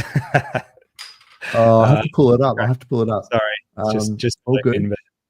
We got Yaveen, g'day. Claire's making fart jokes. That's funny. What do we think about PLSX Inc. as long-term LP? Look, I have different opinions slightly on Inc. than what other people do. I do tend to think of it as a little bit of a meme coin, in the sense that if people are buying Inc. because they just love Inc. and it's going to go up, and Inc. to $1 and let's go. And that's fine. Like, that's wicked. But the idea of Inc. was always, it's a sell coin that you use to offset your impermanent loss from providing liquidity. So if you provide liquidity and then you farm those LP tokens, and then one of those tokens in the pair starts running against the other, then to offset that, that's why you sell your Inc. So I don't really know why Inc. would outperform PLS or anything like that. But, you know, market does what the market does. So it could just be, you know, some people have talked about Inc. halvings and other things. It could have other, you know, features in terms of a DAO later. And you know, so maybe it's a genius play. I know Hexlina thinks that Inc. is a genius play, and a few other people. I'm just struggling to sort of see why. But so my problem with this would be, you might end up with a lot of Inc. when PLSX starts pumping and people are buying PLSX, and then you end up with a lot of Inc., which people effectively get for free. So then, you know, you could see a lot of impermanent loss there. But it depends. If you really like Inc., then that could be good. Yeah, there's so many. It's all speculation with that sort of thing. What's going to happen with those? Because everyone's got their own thoughts. What if PulseX gets single-sided staking? The price will probably go up on that and run away from Inc. What if Inc. has another use case? There's been people saying that maybe Inc. will be the token used to sacrifice for the Richard Hart wallet, which, you know, everyone's speculating. So at the end of the day, there's a lot of speculation. At the end of it, someone's going to say, I knew this was going to happen, but they didn't. Yeah, true. Someone's going to be right. No one knows what he's going to do. So it's all speculation. Maybe try a bit, don't use all your bag. You have to have an investment thesis with that one. And you have to be, you know, so shout out to Tangent, because he's actually taught me a lot about this sort of stuff. But he talks about regret minimization, and I think that's something that people need to be comfortable with crypto, because you have to really try to minimize your potential future regret. So you have to kind of go, okay, well, let's consider both scenarios. Let's consider the case where PLSX moons and you end up with a bunch of Inc. and that's not worth as much, and you lose and you think, I should never have sold my PLSX. Or the possibility that, you know, Inc. goes up or whatever, and you go, oh, I should have just bought more Inc. You know, so you have to consider these possibilities, and you go, well, why didn't I just put the whole thing in PLS and then just diamond hand it, or do whatever. So you have to consider each one, and then think, how would you feel if the worst case scenario happened or the best case scenario happened, or anywhere in between. And if you're comfortable with all of those scenarios, then do it. But if you're not, then don't. I sort of touched on that last week. It's like, if you're happy with it at that moment, and you've you know, gone through all your reasoning and you made that decision, then when you do get that regret, you've got to sort of, if it happens, you've got to look back and go, well, at that time I was happy with it. I knew that was the best of my knowledge, and you can't do much more than that. So 100%, bro. 100%. I definitely agree with that. You have to, because you can't say, oh, what if I should have done this and that? And you go, no, at that time, with the information I had available, this was the best decisions I made, and I knew that it was a possibility it could go wrong, but and I accept, you know, you have to be quite courageous with your you know, your regret, and kind of go, no, actually that was the best options I had. Hard living in FOMO central, like crypto. Is there anything that in life that is more FOMO than crypto? Like you see all these other things, shiny objects, this and that, and so if you switch between them, and then another one goes up. Should I? Yeah. Sit tight. Yeah. Hold on. Yeah. And that's why, you know, a shout out again to Tangent about the whole never sell none, never sell all thing. It's like, you know, if you completely sell down an asset and then it still goes up, you kind of go, I had a lot of that back in the day, but I sold it all. It's like, don't sell it all, you know, whichever asset you're talking about. Exactly. So, but, you know, there are ways to minimize your regret so that you know, with your portfolio that you sort of think, well, I could have made more, but at least I made some, you know. So that would probably be my own. It's more of a philosophical approach to investing than it is actual investment advice. Fin Bear's having raw milk. That's hell yeah, well done. Sounds awesome, but very also nice. He's not trying to trigger us. Some people don't agree raw milk. Tom Gillespie's on the snow stick. That's the one you're talking about. Swiss Alps is full of kiwis. Taking it on the goon box. Yeah, that'll be us later. Although maybe not goon box. Maybe a nice single barrel Scotch. Nice. Claz is chatting away. Good on her. And we got the thumbs up for that. Thanks very much.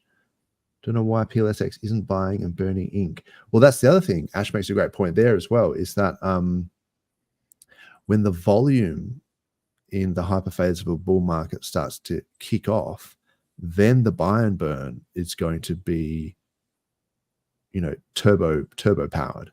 So, you know, if you look at the buy and burn on PLSX, it's based on, you know, the current day volume. But when that volume gets 10x'd, the buy and burn is 10x'd. So it's like this feedback loop. Yeah, exactly. Where it just kind of, as more people FOMO in, it buys more of it up. And I think that's why people are sort of bullish on it, because they can predict, you know. Yeah. And so that's what Tommy talks about, is like, you know, if you're trying to buy like an asset or something, you don't look at what it's worth today. You try and predict what it's, you know, in the future, how it's, and that's why. But then again, maybe it's priced in, bro. Like everything's priced in. So that's it. He doesn't know why it isn't buying and burning ink as well. One person would know, and he's probably got a plan. So yeah, RH is very strategic in everything he does. I think you made that point. And I wouldn't put it past him that if he thinks that that's you know, the best thing to do, then maybe. No, I don't think they can. They can't change it though. So that it buy and burn buys up ink now, because those contracts are no. They can only change the PulseX, the farm APYs and APRs and stuff like that, can't they? They can change the emission rate through the the emission rate is controlled by the master chef contracts. Yeah. And so the master chef controls how much ink per farm, and they can adjust that. And also that multiplier. So if it's like a 40x or a 20x or whatever it is. So, but I don't know if they can just make it burn ink. It's a good question though. I don't know the answer. I think we should probably wrap this up, because I've just been like talking heaps. No, it's been awesome. Yeah. So I just wanted to just very briefly go over some things for the people still listening. Yep. One was 9mm. Check out that. The concentrated V3 liquidity is interesting. HOA has been pumping. I think they're in new all-time highs as well. So shout out to Gang. That's that one other coin that has only seen price discovery, I reckon. Yeah, with Texan. You were talking about HOA has been going hard. Yeah, HOA has been pumping, and those guys are clever, man. Like Bullish and you know, Cookies and the guys. The way that they pair the pools and things, and so I think they, you know, I wouldn't fade the HOA for sure. There's also, you know, with this Pulse. Sorry, go ahead. Sorry. I just looked up that chart quickly. That pretty much hasn't even seen a dip. If you put it on the daily chart, goodness me, it's just up. So anyway, even versus Pulse. So it's pretty cool. They've done amazing. I suspect that they have, I think it's 50 weeks of memes, but it might also be like 50 weeks of not selling is where what I think is was happening there. So you might find that on week 53 or whatever it is, the price could then go down. But I don't know, for some reason those guys are just diamond handing it. This was something sorry, go ahead. Last thing about that, they've got that culture, that number behind it, the 69,420 of coins. If you hold 69,420, then you get airdrops, you get eligible for mints and stuff like that. That's almost like staking in a way to get reward. It's very clever. It's very clever. They've almost taken it off the market in a way, right? Like it hasn't been taken away or you haven't burnt it, but really people are holding. So it's very clever because you go, I'll put 69,420 and even in a couple of wallets or something, because you're trying to maximize the airdrops. And then you're thinking, oh, but I can't sell it because then I'll have less than 69,420 and I won't get the airdrops. Yeah. So it's stopping people from selling. Yeah. That's real good. Anyway, that's the last one for that. Sorry, cut you off. It's a great point, man. Great point. I think there's some interesting things there that where it's like, if you hold this NFT, then you become eligible for other NFTs. So it becomes a form of staking, like you say, where you're actually staking NFTs to then get yield in the form of other NFTs is effectively what it is. Makes you stop selling them. So, and if price is a function of buy pressure versus sell pressure, and you take away the sell pressure, then hence you get so shout out to Two Spookies and the Tang Gang and the Infinite Money Glitch. They're smart and they're piss funny as well. I listen to the spaces and I have an absolute laugh. Yeah, it's good stuff. It's hilarious. It's hilarious. It is. You gotta take what they say with a bit of a grain of salt, but it's funny stuff. Yeah. So very quickly, I'll just race through this. This Pulse Domains thing is really cool. It's so this I've just put in the chat the actual whitelist thing, but it tells you how to do the transfers and things like that. Cool. And I noticed it actually talks about the people that have, some of them have been withheld, but if you can find other people, I think it's a good idea to secure their domains for them and then maybe gift them for free. I think that's a good way to get outreach. Yeah. There was this friends thing. I don't know if you saw this. This was like you can buy shares in people's names. It was like that friend tech thing. Yeah. Okay. So it was like, if you have the domain. Yeah, on PulseChain. Yeah. So if you got your friend sold.pls, you can buy shares in this name or whatever. I'm not sure if these people are actually supporting it or people just buying shares in their name without them even knowing. But shout out to Tangent. Our boy Tangent was dominating. Yeah, boy, look at him. So I think, why isn't the yacht that big? Needs more. Don't know, bro. I don't know much about it. I'm just like, it's funny, but also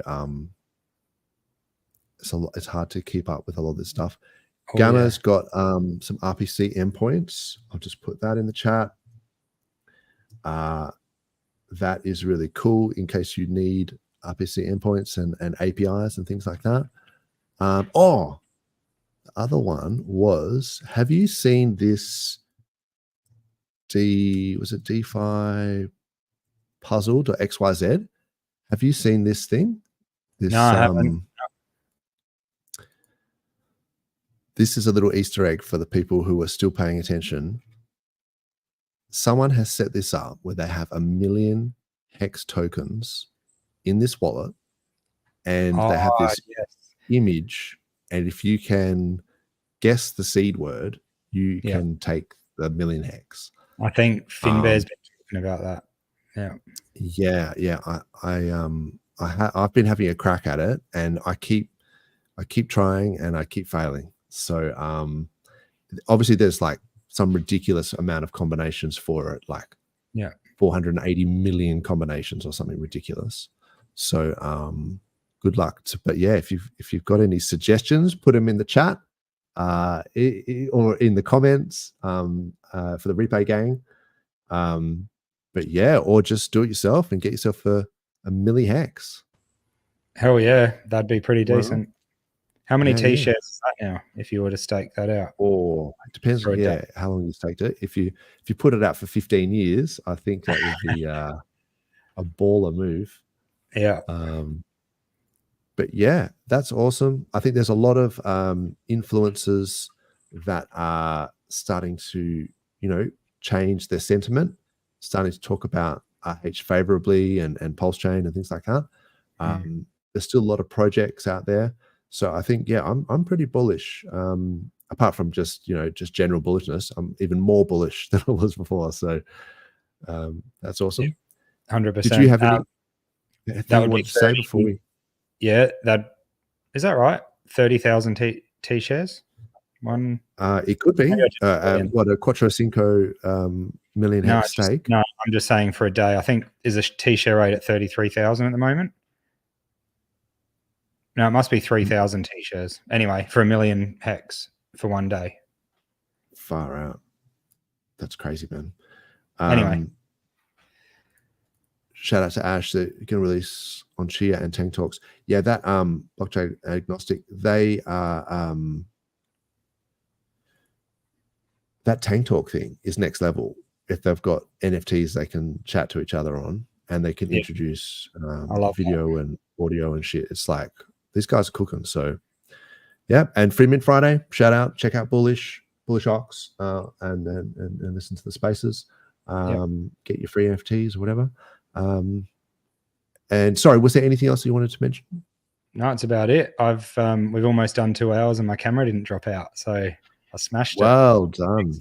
There you go. It's been good. Thanks for having me again. And chat's been going good off today. I just think, it's good to have all those numbers in there. People are coming in to see the channel, but also obviously the sentiment's up, watching the charts go. So it's good to see. Yeah. Awesome, man. Yeah, no, that's awesome. And great to have you on. And I'm glad the puppy didn't have a munch on the camera cable this week. You know what I did? Last weekend I got in the roof and I put one through the roof rather than across the floor. Smart man. There we go. Puppy's gonna have to get a ladder. I'll win eventually. Together. Exactly. Yeah. That's awesome. Cool, man. Well, shout out to the chat. Thanks very much, everyone there. And Repay Gang, appreciate it. Please comment anything, just like and subscribe and all that stuff. And see you guys next week. Thanks Have very fun much. On Goonbox. Yep, enjoy your goon boxes and anything else. See you guys. Cheers.